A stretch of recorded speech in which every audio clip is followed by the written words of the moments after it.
দুনিয়ায় যার বাবা নাই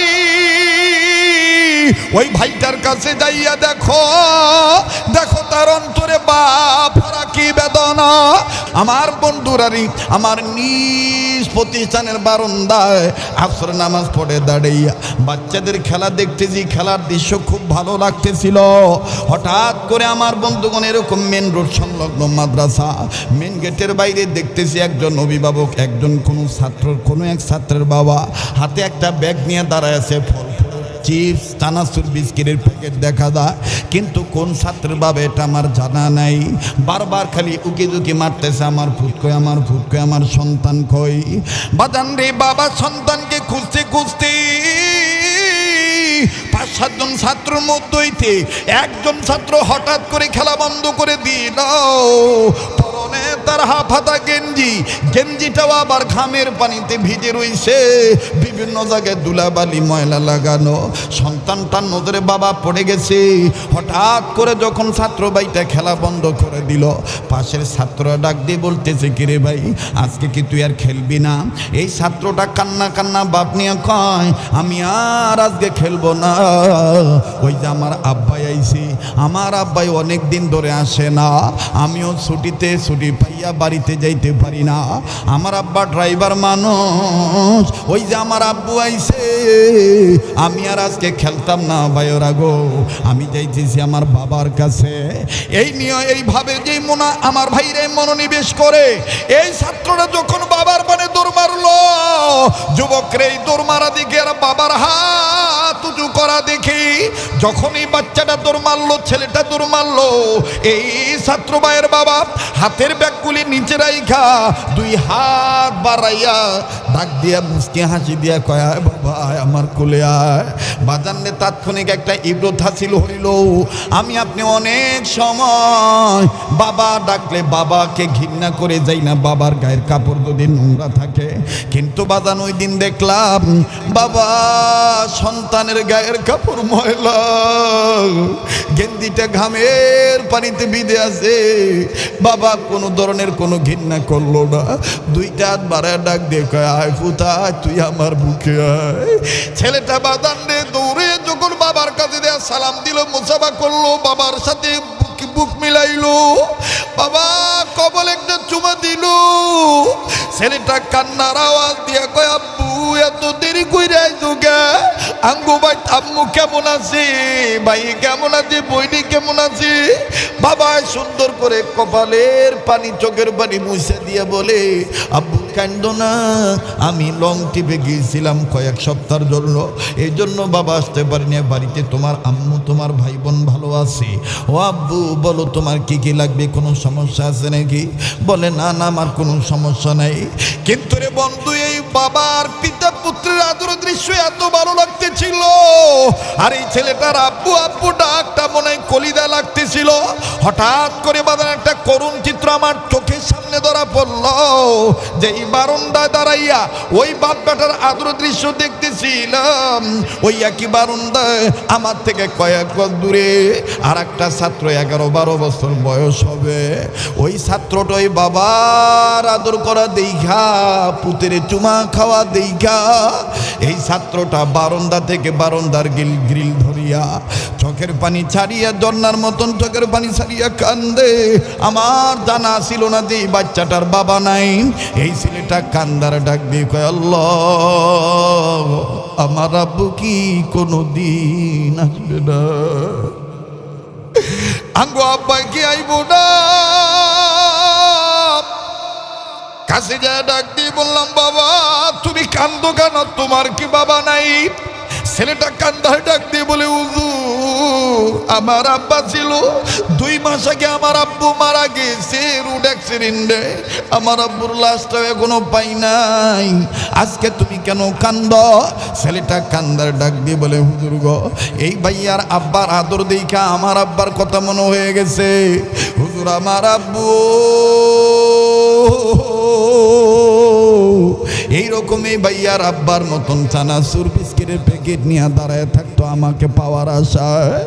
আমার আব্বা মাদ্রাসার হুজুরদের কাছে বলি আমার বাজারে নিয়ে যাইতো, কত কিছু কিনে দিত হুজুর। আজকে ভাইয়ার আব্বার আদর দিকে আমার আব্বার কথা মনে হয়ে গেছে। কাজী বাজান তখন আমি বুঝতে পারলাম দুনিয়ায় যে সন্তান বাপ মা হারাইছে সেই সন্তানই জানে কত বড় নিয়ামত হারাইছে। দুনিয়ায় যেই সন্তান মা হারাইছে বাপ হারাইছে তারাই জানে কত বড় নিয়ামত হারাইছে। ও পলাশ থানার এলাকার বাপ ভাইরা, এই ভাগ্যের পাড়া এলাকার বাপ ভাইরা, আপনাদের ভাগ্যের চাকা যেন ঘুরে যায়। উম্মতের হক্কানি ওলামায়ে কেরাম আসবেন, আপনাদেরকে নিয়ে তওবা করবেন, আপনাদেরকে নিয়ে আল্লাহর কাছে কান্নাকাটি করবেন। তখন আপনারা আপন আপন মা বাবার জন্য দোয়া করবেন, আমার জন্য দোয়া করবেন। হতে পারে আজকের এই মজলিসে অংশগ্রহণের উসিলায় আল্লাহ আমাদের দাদা দাদি নানা নানি বাপ মার কবর আযাব মাফ করে দিতে পারে। কথা বলেন ঠিক কিনা? ও হযরতে ফাতেমাতুজ জোহরা আর মা খাদিজারে আল্লাহ রাসূল বলে রাখতেন যে এই সময় এই আলামত দেখলে বুঝা নিবা জিবরাইল আইছে। তো কিছু আলামত তাফসীরের কিতাবে পাওয়া যায়। জিবরাইল আমিন যখন আসতো, আসার আগে ঘন্টা বাজার আওয়াজ হইতো, অথবা কোনোদিন পর্দা লড়তো, অথবা ওহি যখন নাজিল হইতো তখন আল্লাহর হাবিবের চেহারা লাল হয়ে যেত, ঘাম ঝরতো, কখনো জ্বর আসতো, ইত্যাদি ইত্যাদি বহু আলামতের কথা পাওয়া যায়।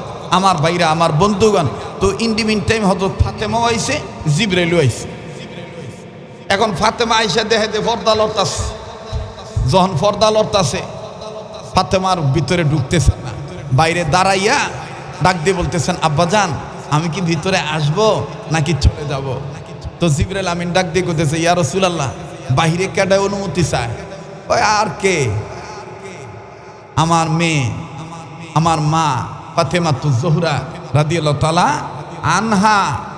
এবার ডাক দিয়ে বলতেছেন, জিবরাইল বলতেছেন তাহলে আসতে দেন না। আবার হযরতে ফাতেমা জিজ্ঞাসা করতেছে, আব্বাজান আমি কি আসব নাকি চলে যাব?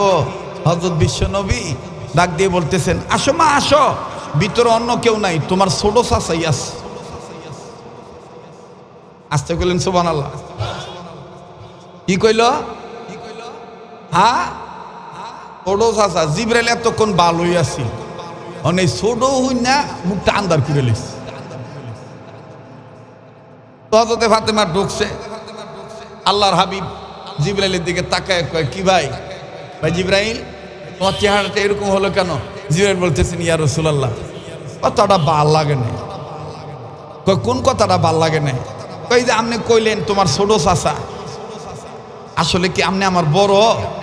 তো নবীজি বলতেছেন তাহলে তুমি বলো, তুমি বড় না আমি বড়? জিবরাইল কয় না, আপনি কোন, আমি বড় না আপনি বড়? লাগছে আর কি, মহব্বতের লাগা আর কি, বুঝেন নাই? মহব্বতের অনেক সময় তর্কাতর্কি হয় না, দেখবেন অনেকে অনেক সময় খাবরা থাবরি করে আমি ভালোবাসি, আর কথা কয় না। অনেক সময় ঠাট্টা করে দেখবেন এরকম অনেক কয় না, শক্ত কথা কয় না, এরকম লাগা লাগছে আর কি। আমি বড় না আপনি বড়, আমি বড় না আপনি বড়, এই না তুমি বড় না আমি বড়, তুমি বলো। তো জিবরাইল কয় না, আপনি কন আমি বড় না আপনি বড়, লাগছে আর কি। লাগার পরে এখন ফাতেমাতুজ জোহরা চুপচাপ দাঁড়ায় আছে। আরে আব্বা এটা করে কি? আবার জিবরাইল আমিন এটা করে কি? এবার ডাক দিয়ে রাসূল ডাক দিয়ে বলতেছেন, আচ্ছা ভাই জিবরাইল তুমি বলো তো দেখি, তুমি বলো, তোমার বয়সের একটা রূপরেখা আমাকে বর্ণনা দাও, যে তুমি যে কইতেছো তুমি বড় না আমি বড়, তোমারটা তুমি কও, তুমি কদ্দুর কয়দিন থেকে আমারে দেহ বা একটা আলামত কও।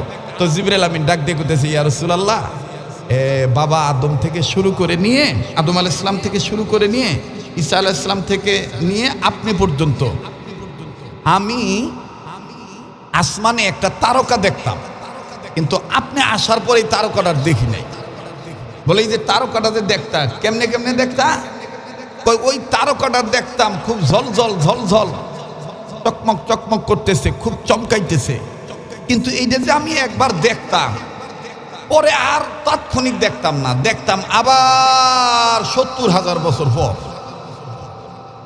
কালকা কইন সুবহানাল্লাহ, পরে কন এই যে আমি যে দেখতাম, এটা দেখার পরে আমি এটা ৭০,০০০ বছর পরে আবার দেখতাম। এরকম দেখতে দেখতে দেখতে দেখতে আমার জীবদ্দশায় আমি ৭০ বার দেখছি। কয়বার দেখছে? কথা কয় না, কয়বার? ৭০ বার। ৭০ বার দেখছি এই তারাটা ৭০,০০০ বছর পর পর। তো নবী কয় এখন দেখো না, জিব্রাইল কয় হুজুর কইতন দেখতাম, ওহন আর পাই নাই, যে বিচারেন বিচারাই পাই না। নবী কয় জিব্রাইল ওই তারাটার নাম ওই ছিল মুহাম্মাদুর রাসূলুল্লাহ সাল্লাল্লাহু আলাইহি ওয়াসাল্লাম। যারা নবীকে মহব্বত করেন আওয়াজ দিয়ে কন্যা সুবহানাল্লাহ। তাইলে আমার নবী সৃষ্টির মূল, হাবিবে রাসূল মদিনার বুলবুল, সৃষ্টির মূল হাবিবে রাসূল মদিনার বুলবুল। আমরা হতে চাই তার আশিকে রাসূল। কথাটাই কি আছে কোনো ভুল? আল্লাহ যেন করে কবুল, জোরে বলেন না আমিন। কষ্ট হইতেছে তো এইবার জিবরাইল আমিন আমার ভাইরা আসছেন, ফাতেমাতু জোহরা রাদিয়াল্লাহু তাআলা আনহাকে আল্লাহ রসুল যা কওয়ার কইয়ে বিদায় দিলেন। কথা আর একটা মনে পড়ে গেছে, এই জিবরাইলের বিষয়ে আর একটা কথা আমার মনে হয়ে গেছে, এই জন্য ফাঁকতালে বলে দিই। বলবো বলবো বাজান? এই জিবরাইল আমিন আর একদিন আল্লাহ রসুলের দরবারে আসতেছেন। তা আসার আগে হাসান আর হুসাইন আম্মার কাছে গেছেন, ফাতেমার কাছে গেছেন, যাই বলতেছেন মা খুব খিদা লাগছে, তুমিও খাওন দেও না। আব্বাইও বাইরে গেছে, কবে যে আসবে, নানার কাছে যাওয়ার পারমিশন দেও না। তো মা ফাতেমা বইলা ফেলাইছেন, নবীজির কন্যা ফাতেমাতু জোহরা বলছেন যে তোমাকে ধরে রাখছে কে, যাও তুমি নানার কাছে যাও। তো হুসাইন বলতেছে যে তাহলে আমি চলে গেলাম। আবার ফাতেমাতু জোহরা পিছন থেকে ডাক দিয়ে কইতেছে শোনো শোনো শোনো, যাইতেছো ভালো কথা, কিন্তু যাওয়ার পরে যদি দেহ পর্দা লড়ে তাহলে ঢুকো না। যাওয়ার পরে যদি পর্দা লড়ে তাহলে কি করো না, ঢুকো না। তো হযরত হোসেন আবার একটু চালাক টাইপের আসছিল আর কি, ভাই বোনের মধ্যে কিছু থাকে না মগা, আর কিছু থাকে চালাক। দেখবেন কোনো ভাই বোন যদি 4-5 জন 2-4 জন হয়, তো কিছু ওলামাইয়ারে কইবেন যে এইটা কইরো না, হ্যাঁ কইব ঠিক আছে। আর যেটা একটু মনে করেন একটু চালাক বেশি, এটা কইব করলে কি হইব, আরে কথা দি কয় না, এরকম কয় না। যেমন পয়গম্বরদের মধ্যে সব পয়গম্বর ছিল একরকম, কিন্তু 2 জন পয়গম্বর ছিল একটু চালাক, হযরত মুসা নবী আর সুলাইমান বাদশাহ। বাবা আদম রে আল্লাহ কইছে গন্ধমের কাছে যাইও না, গন্ধম ফলের গাছের কাছে যাইও না। বাবা আদম কইছে আচ্ছা, কথা কয় না, আচ্ছা আচ্ছা পর্যন্ত শেষ। পরে যেমনে যেমনে যাই হোক হইছে, একটা ঘটনা ঘটছে, এদিকে আর আমি যাইতাছি।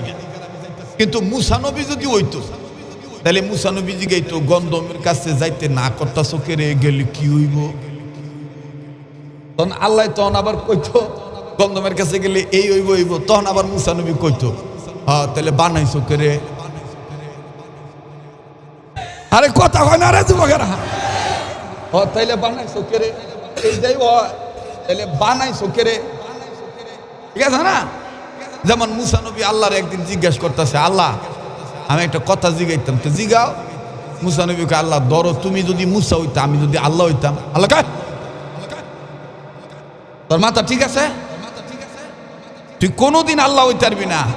মুসা নবী কয় আমরাও কোনোদিন মুসা হইতে পারবেন না।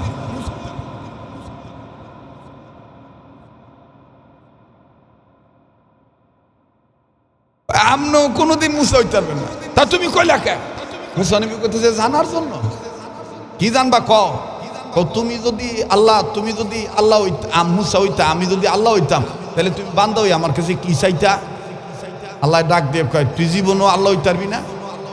মুসা কয় আপনিও জীবনে মুসা হইতে পারবেন না। আমি জানার লেগে জিজ্ঞাসি কন কি চাইতেন? আল্লাহ কয় তুমি যদি আল্লাহ হইতা, আমি যদি মুসা হইতাম, তাহলে আমি তোমার কাছে প্রথম চাইতাম সুস্থ হায়াত,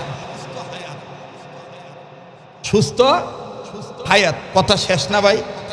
কথা কয় না, কথা শেষ না? দেখেন কিমন চালাক। এই কথা শেষ হওয়ার পরে আচ্ছা বালা হায়াত যে চাইতা, সুস্থ হায়াত যে চাইতা, সুস্থ থাকা সুস্থভাবে বাচ্চা থাকতে গেলে বালা কিছু খাওয়া লাগতো না? আল্লাহ কয় তাহলে তুমি বালা খাওন হিসেবে কোনটা চাইতা? কথা কয় না, তাহলে তুমি কোনটা চাইতা?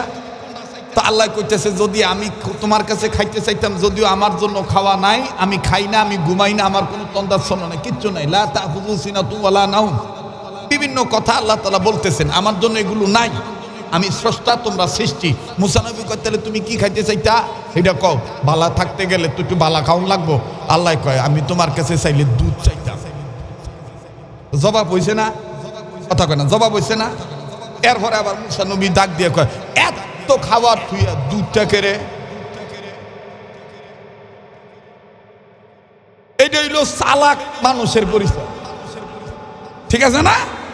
কিন্তু এই চালাক খারাপ না, এই চালাক ভালো, জানার জন্য জিজ্ঞাসা করে, জানার জন্য জিজ্ঞাসা করে। আমার ভাইরা, আমার বন্ধুগণ, তো হুসাইন ডাক দিয়ে কইতেছে মা পর্দা লড়লে কি হইব? পর্দা লড়লে বুঝবা যে ভিতরে তোমার নানা একলা নাই, জিবরাইল আইছে। কয় জিবরাইল আইলে আমার কি? আজগা ওয়াজটা কোন দিক দিয়ে যাইতেছে গা, কথা বুঝছি না, আটকা মজা লেগে উঠছে আর কি, ভালো লাগতেছে না? এটা তো পলাশ, পলাশে আমি যেমনি কই এমনি মানুষ, মাশাআল্লাহ মজ্জা জায়গা কেরে, আন্তরিকতা আছে, ঠিক কিনা? এটা কার জন্য আন্তরিকতা? যখন কার জন্য? তো হুসাইন ডাক দিয়ে বলতেছেন জিবরাইল এলে আমার কি হইব? কয় তোমার কিচ্ছু হইতো না, ওই সময় না ঢুকাই ভালো। কয় যদি ঢুকা যায়, কয় যদি ঢুকা যায়, তখন ডাক দিয়ে বলতেছে যদি তুমি ঢোকো তাহলে তুমি কথা বলবা না। মুসলমান ভাইরা, আমার বন্ধুগণ, ঈমান নামক দৌলতেরা অর্জন করবে। রব্বে কাবা ডাক দিয়ে বলেন ও ঈমানদার বান্দা বান্দিগণ, তোমরা নিজেরা জাহান্নামের আগুন থেকে বাঁচো, নিজেদের অধীনে যারা আছে তাদেরকেও জাহান্নামের আগুন থেকে বাঁচাও। ভাইজান, আমি সময়ের স্বল্পতার কারণে বাজান হোসেনের কথাটা আজকে আমি ফিনিশিং দিলাম না। আল্লাহ পাক আমাকে যেহেতু বাঁচায় রাখলে ইনশাআল্লাহ আমার বন্ধুগণ পলাশ থানায় আরও অনেক জায়গায় লং টাইমে লং জিবি টাইম সময় নিয়ে দেখা হবে, কথা হবে, সেই জায়গায় আমি এই ভেদগুলো বলে দেব। মূল কথাটা বলার জন্য যাচ্ছি। জিবরাইল আমিন নবীজির দরবারে আসলেন, আল্লাহর নবী ডাক দিয়ে বললেন জিবরাইল, আমার সাহাবীরা জানতে চেয়েছে আমার এতিম উম্মতদের সময় বদর থাকবে না, হুনাইন থাকবে না, খন্দক থাকবে না। ওগো ভাই জিবরাইল, ওই সময় আমার এতিম উম্মতেরা কি আমল করলে ঘরে বসে বদরের ময়দানে জিহাদ করার সওয়াব পাবে? বাজান, আমি কথাটা আপনাদেরকে বলছি, বলবো, তবে ফাঁক তালে যে আয়াত কারিমা তেলাওয়াত করেছি, এই আয়াতের পক্ষ হইতে, আল্লাহর পক্ষ হইতে আপনাদেরকে শুধু জানায় দিতে চাই, জাহান্নামের আগুন থেকে নিজের বাস্তবে অপরকে বাঁচাইতে হবে। বুঝে থাকলে বলেন তো দেখি নির্দেশটা কার? আবার বলেন না, নির্দেশটা কার? নির্দেশটা আমার আল্লাহ তাআলার। ওবাজান, উম্মতে মুহাম্মদীগণের পক্ষ হইতে হক্কানি উলামায়ে কেরামরা কত সুন্দর করে নবী আলাইহিস সালামদের পক্ষ হইতে আমার বন্ধুগণ তফসির কারকগণ তফসিরের কিতাবের মধ্যে উল্লেখ করে বললেন, উম্মতে মুহাম্মদীদের ইমানের সহিত জাহান্নামের আগুন থেকে নিজের বাঁচতে হবে, অপরকে বাঁচাইতে হবে, নির্দেশ হলো আল্লাহর। আর উম্মতে মুহাম্মদীদের জাহান্নাম থেকে বাঁচার মাধ্যম হলো মাদ্রাসা শিক্ষা ব্যবস্থা। আর উম্মতে মুহাম্মদীদের জাহান্নাম থেকে বাঁচার মাধ্যম হলো চার পথ। বাঁচার পথ হলো চারটা। নাম্বার 1 হলো আলেম হওয়া, নাম্বার 2 হলো আলেমের ছাত্র হওয়া, নাম্বার 3 হলো আলেমের কথা শোনা, নাম্বার 4 আলেমকে মোহাব্বত করা। আরে পলাশ থানার বাপ ভাইরা, জামিয়া ইসলামিয়া এমদাদুল উলুম, এই পলাশ থানার মানুষের ভাগ্য কত ভালো, ছোট হোক বড় হোক সুন্দর একটা দাওরা হাদিস পর্যন্ত মাদ্রাসা হয়ে গেছি। আমার বন্ধুগণ, খতমে বুখারী অনুষ্ঠান হবে। আমার ভাইরা, আমার বাবাজিরা, দেখেন জাহান্নামের আগুন থেকে আলেমগণ নিজে বাঁচার চেষ্টা করে এবং এলাকাবাসীদেরকে বাঁচানোর চেষ্টা করে। আমার বন্ধুগণ কেমনে চেষ্টা করে? রব্বে কাবার বান্দাগণ, উম্মতের হক্কানি উলামায়ে কেরামগণ বলে বলে দিলেন উম্মতে মুহাম্মদীদের জাহান্নাম থেকে বাঁচার পথ 4টি। নাম্বার 1 হলো আলেম হওয়া, নাম্বার 2 হলো আলেমের ছাত্র হওয়া, নাম্বার 3 হলো আলেমের কথা শোনা, নাম্বার 4 হলো আলেমকে মহব্বত করা। বাজান রে, 3টা কথা আমি আজকে জমা রেখে গেলাম আপনাদের কাছে। শুধুমাত্র আমি 2 নম্বরটা বলবো। আলেমের ছাত্র হইলে দেখেন কেমন লাভ, আলেমের ছাত্র হইলে কেমন লাভ। তবে মাশাআল্লাহ, আলহামদুলিল্লাহ, আলহামদুলিল্লাহ, ওয়াকাত একে নিয়ে বিশ্বাস নিয়ে বলতে পারি আমরা মোটামুটি এখানে যারা আছি সবাই এই 4 গ্রুপের মানুষ। আমার ভাইরা, কেউ আলেম হয়ে স্টেজে বসেছেন, কেউ আলেমের ছাত্র হয়ে নিচে বসেছেন, কেউ আবার আলেমের কথা শুনতেছেন, কেউ আবার আলেমদের মহব্বত নিয়ে আজকেও এসেছেন, আগামীকালকেও আসবেন। কথা বলেন ঠিক না ব্যাঠিক? আরে বন্ধু, উম্মতে মুহাম্মাদীদের জাহান্নাম থেকে বাঁচার পথ 4টি। এর মধ্যে 2 নম্বর হলো আলেমের ছাত্র হওয়া। আলেমের ছাত্র হইলে দেখেন কেমন লাভ রে বাবা। এটা বানোয়াট কোনো কেচ্ছা কাহিনী নয়, বানোয়াট কোনো কাল্পনিক কোনো কথা নয়।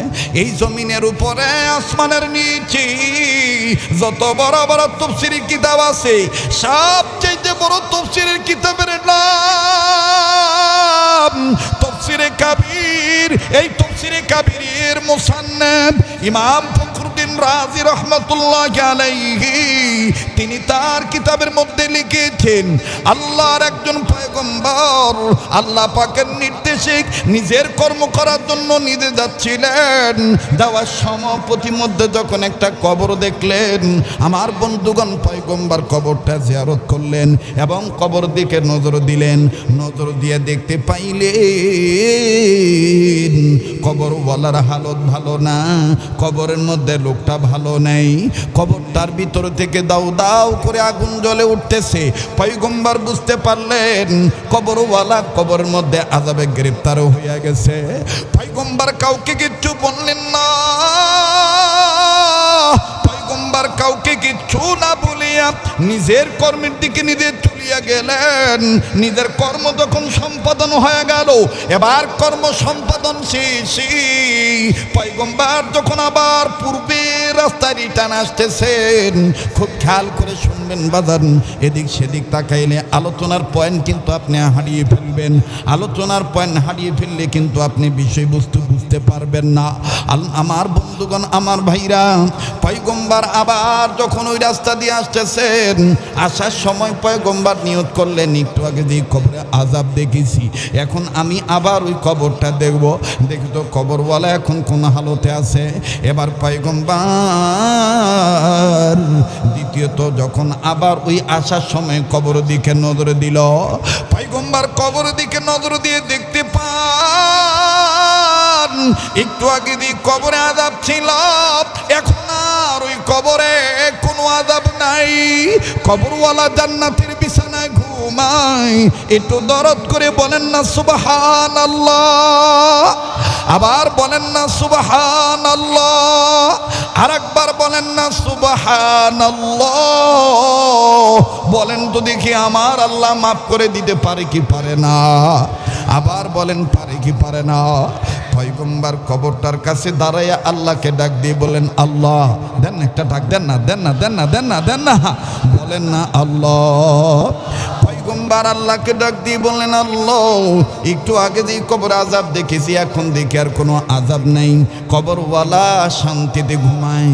মাবুদ, তোমার দরবারে জানবার চাই তুমি কোন কাজের উসিলায় এই বান্দাটাকে মাফ করে দিয়েছো। রব্বে কাবা ডাক দিয়ে বলতেছেন, পয়গম্বর এই কবরওয়ালা ছিল গুনাহগার, এই কবরওয়ালা গুনাহ করিয়া কবরে ঢুকেছি, যার কারণে আমি আল্লাহ তাআলা আযাব দিয়া তাকে করেছি গ্রেফতার। পয়গম্বর তুমি শুনে নাও, এই কবরওয়ালা একটা সন্তান রেখে আছে দুনিয়ায়। এই সন্তান এতদিন কথা বলা শিখে নাই, ইদানিং যখন এই বাচ্চারা কথা বলা শিখলো, এই কবরওয়ালার সন্তান যখন কথা বলা শিখলো, কবরওয়ালার বিবি এতিম সন্তানটাকে নিয়ে মাদ্রাসায় ভর্তি করে দিল। এলাকার নির্দিষ্ট নির্ধারিত মাদ্রাসা মক্তবে যখন ভর্তি করে দিল। এই মাসুম বাচ্চাটা, এতিম সন্তানটা আলেমের ছাত্র হইয়া জীবনের প্রথম একটা সবক আদায় করলো। আর ওই প্রথম সবক আদায় করতে যাইয়া পয়গম্বর এই বাচ্চাটা আমি আল্লাহর স্পেশাল দুইটা নাম ধরে ডাক দিল। যখনই আমি আল্লাহর স্পেশাল দুইটা নাম ধরে ডাক দিল, আমি আল্লাহর মায়া লাগলো। আমি রব্বে কাবা এই গোলামকে তার বাচ্চার উসিলায় তার বাবাকে মাফ করে দিলাম। পয়গম্বর এবার ডাক দিয়ে বলতেছেন, মালিক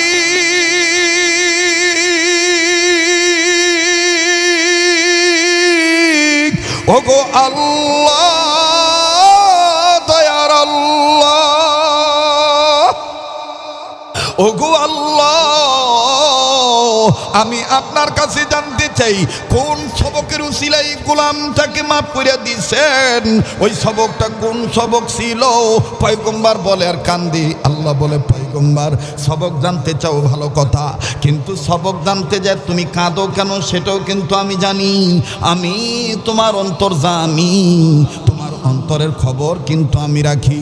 মুসলমান ভাইরা আমার বন্ধুরে, পয়গম্বরকে আল্লাহ পাক ডাক দিয়ে বলেন, পয়গম্বর তুমি কাঁদতেছো কেন তাও আমি জানি, তারপর আমি তোমার কাছ থেকে শুনতে চাই। মালিক সাই আমি শুনতে চাই, বলো না তুমি কেন কাঁদো, একটু তোমার কাছ থেকে শুনতে চাই। পয়গম্বর ডাক দিয়ে বলতেছেন, মালিক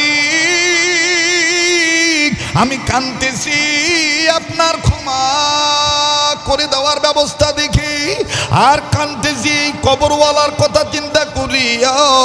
এই কবরওয়ালা বাপটা কত বড় ভাগ্যবান, দুনিয়ায় গুনাহ করে আসছে, কবরে ইচ্ছা ধরা খাইছে, আর এমন একটা সন্তান রেখে আসছে, ওই সন্তানটার উসিলায় বাপটা মাপ পাইয়া গেল।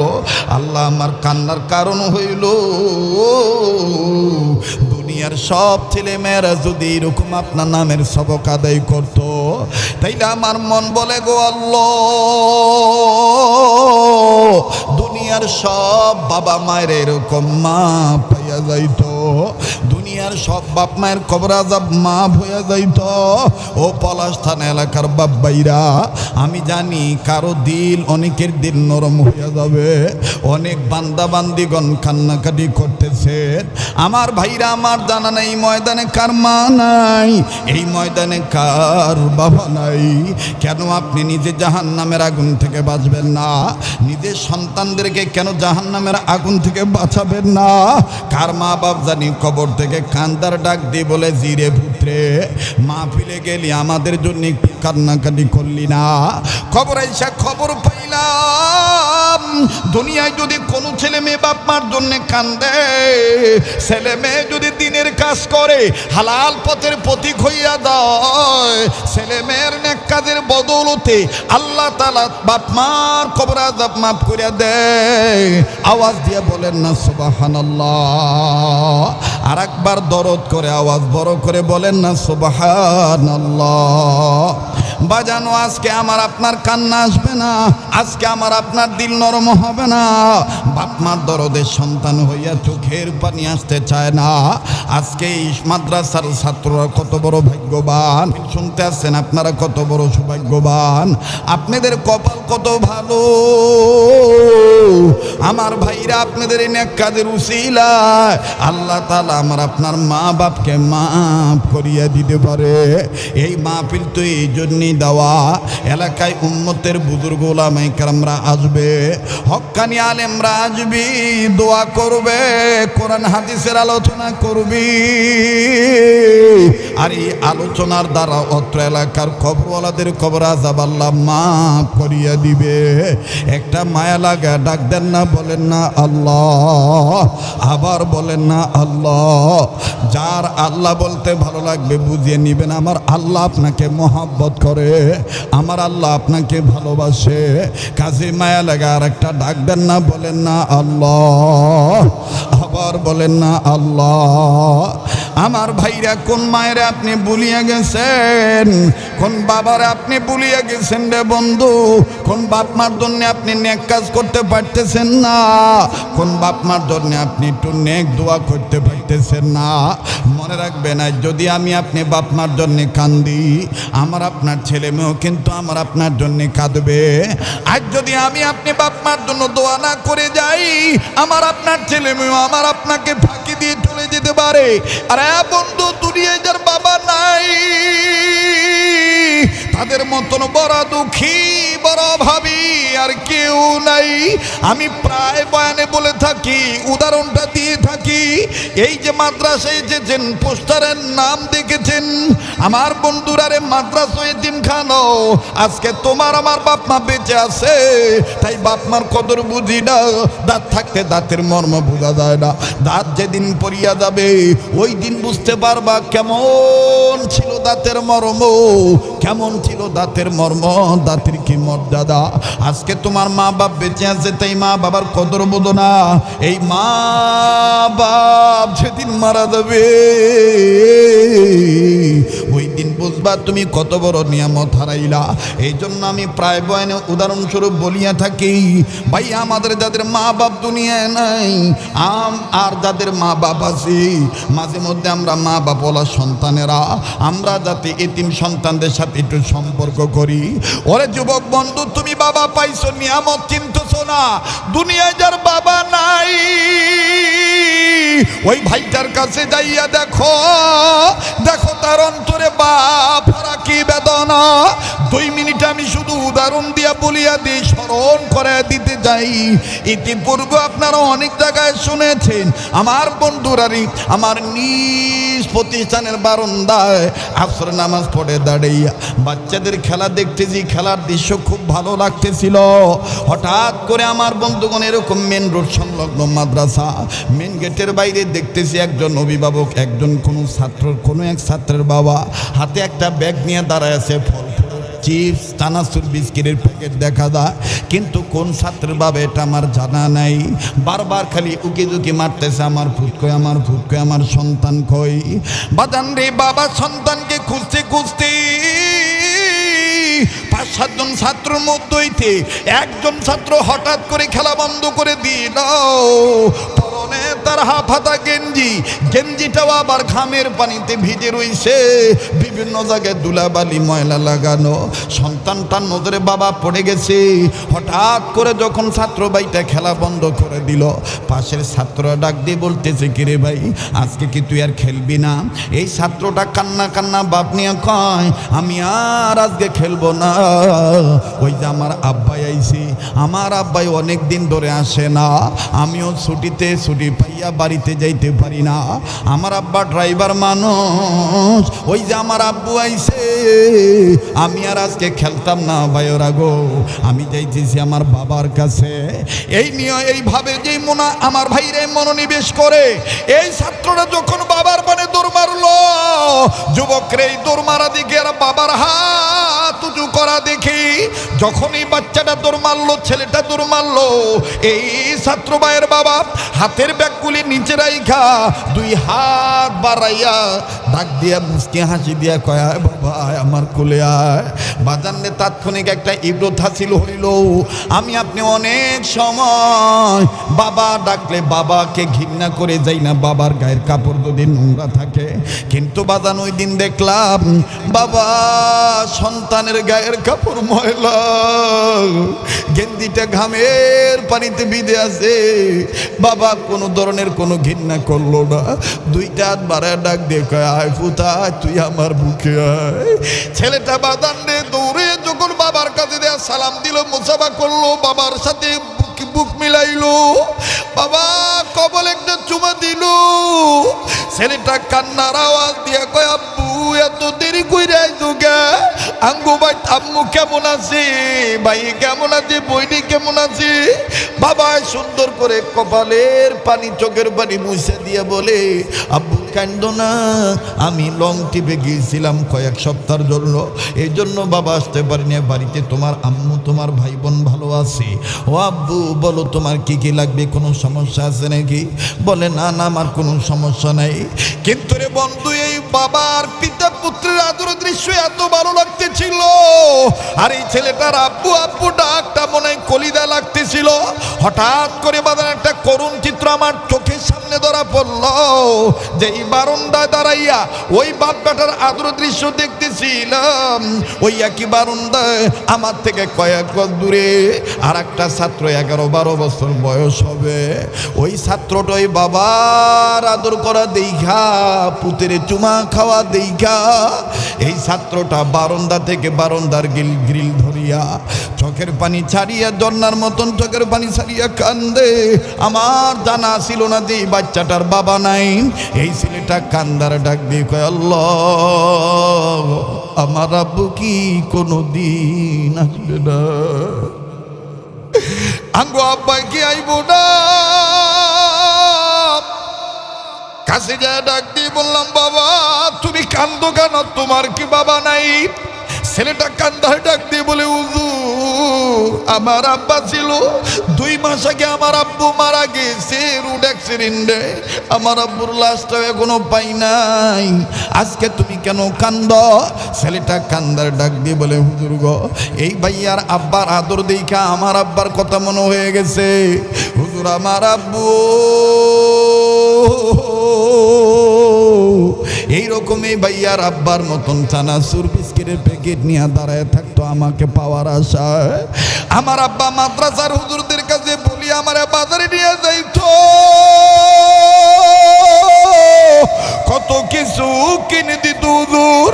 আজকে ভাইয়ার আব্বার আদর দিকে আমার আব্বার কথা মনে হয়ে গেছে।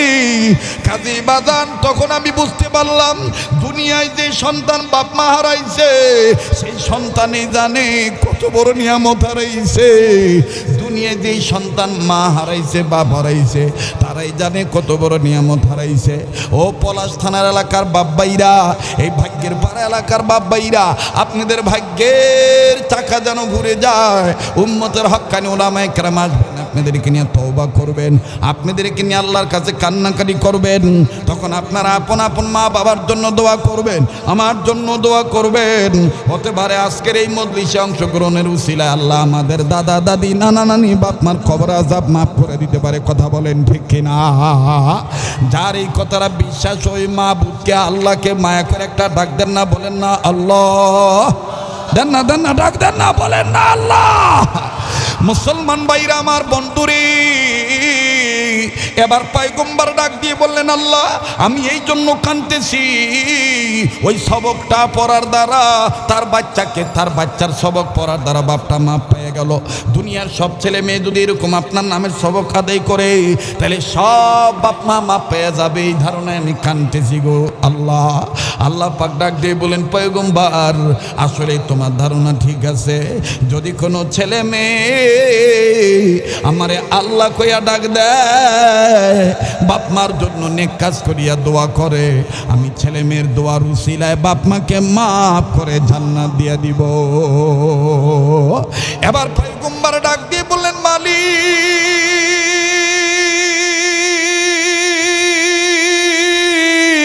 ওই সবকটা কোন সবক একটু জানার দরকার। আল্লাহ রাব্বুল আমিন ডাক দিয়ে বলেন, পয়গম্বর সবকটা ছিল এই, বিসমিল্লাহির রহমানির রহিম। পড়েন না, বিসমিল্লাহির রহমানির আবার বিসমিল্লাহির রহমানির রহিম।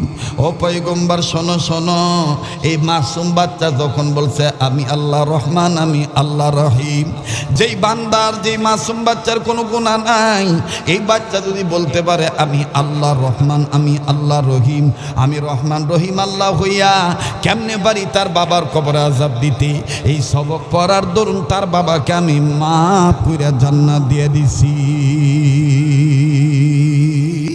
এবার আপনারা বলেন তো দেখি, এই জামিয়া ইসলামিয়া আমদাদুল উলুম, এই পলাশী ভাগ্যের পরে এই কওমি মাদ্রাসা ছোট হোক বড় হোক, বলেন বিসমিল্লাহির রহমানির রহিম সবক পড়ানো হয় কি হয় না? তাহলে মাদ্রাসার দরকার আছে না নাই? ভুলে যাবেন না, ভুলে যাবেন না। বলেন তো দেখি, মাদ্রাসা শিক্ষা ব্যবস্থা সফল হইতে গেলে কয়টা গুণ, কয়টা গুণ লাগে? তিনটা গুণ। নাম্বার এক বৈশিষ্ট্য, নাম্বার দুই আদর্শ, নাম্বার তিন উদ্দেশ্য।